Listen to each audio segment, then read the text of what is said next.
Hello friends, welcome back to my channel. आज मैं आपको कांदा एकादशी की कथा सुनाने जा रही हूँ। धर्मराज युधिष्ठिर कहने लगे कि हे भगवान, मैं आपको कोटि कोटि नमन करता हूँ। आप कृपा करके चैत्र शुक्ल एकादशी का महात्म्य मुझे बतलाएं। श्री कृष्ण कहने लगे, हे धर्मराज, यही प्रश्न एक बार राजा दिलीप ने गुरु वशिष्ठ जी से किया था और जो समाधान उन्होंने बताया था वह समाधान मैं तुम्हें बताता हूँ। प्राचीन काल में एक भोगीपुर नाम का एक नगर था। वहाँ पर पुंडरीक नाम के एक राजा राज्य किया करते थे। भोगीपुर नगर में अप्सरा, किन्नर, गंधर्व वास करते थे। उनमें से एक जगह पर ललिता और उसके पति ललित रहा करते थे। दोनों में परस्पर बहुत ही प्रेम था। अलग होने पर दोनों व्याकुल हो जाते थे।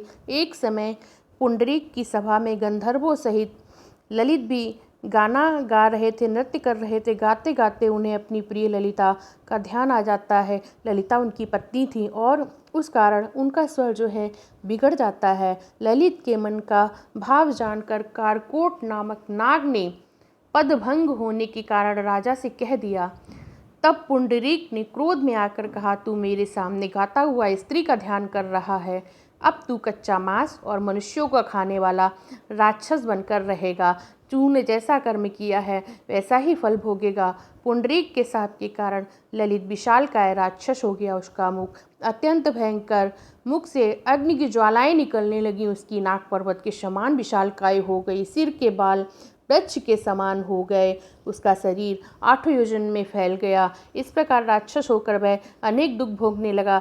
जब उसकी प्रियतमा ललिता को सब कुछ पता चलता है, वह अपने पति के उद्धार का अनेकों यत्न करने लगी। वह राक्षस अनेक प्रकार के दुख भोगता हुआ एक घने वन में रहने लगता है। उसकी स्त्री उसके पीछे पीछे जहाँ जहाँ ललित जाता, ललिता उसके पीछे पीछे विलाप करती हुई चली जाती। एक बार ललिता अपने पति के पीछे पीछे विंध्याचल पर्वत पर पहुँच गई।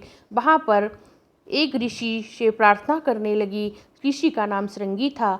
श्रृंगी ऋषि को देखकर ललिता प्रार्थना करने लगी कि प्रभु मुझे इस महान मुश्किल से बचाएं। तब ऋषि कहते हैं कि हे सुभगे, तुम कौन हो, किस लिए यहाँ आई हो, क्या तुम्हारा प्रयोजन है? ललिता बोली, हे मुनि, मेरा नाम ललिता है। मेरा पति राजा पुंडरीक के श्राप से विशालकाय राक्षस हो गया है। इसका मुझे बहुत दुख है। इसके उद्धार के लिए कोई उपाय बताएं। महाराजा श्रृंगी ऋषि बोले, हे गंधर्व कन्या, अब चैत्र शुक्ल एकादशी आने वाली है, जिसका नाम कांदा एकादशी है। इसका व्रत करने से सब कार्य सिद्ध हो जाते हैं। यदि कांदा एकादशी का व्रत कर उसके पुण्य का फल अपने पति को दे दे तो वह निश्चित ही राक्षस योनि से मुक्त हो जाएगा और राजा का श्राप भी शांत हो जाएगा। मुनि के ऐसे वचन सुनकर ललिता ने चैत्र शुक्ल एकादशी का व्रत किया। द्वादशी को ब्राह्मणों के सामने अपने व्रत का फल अपने पति को देती हुई भगवान से विनती करने लगी, हे प्रभु, मैंने जो व्रत किया है इसका फल मेरे पति को प्राप्त हो जाए।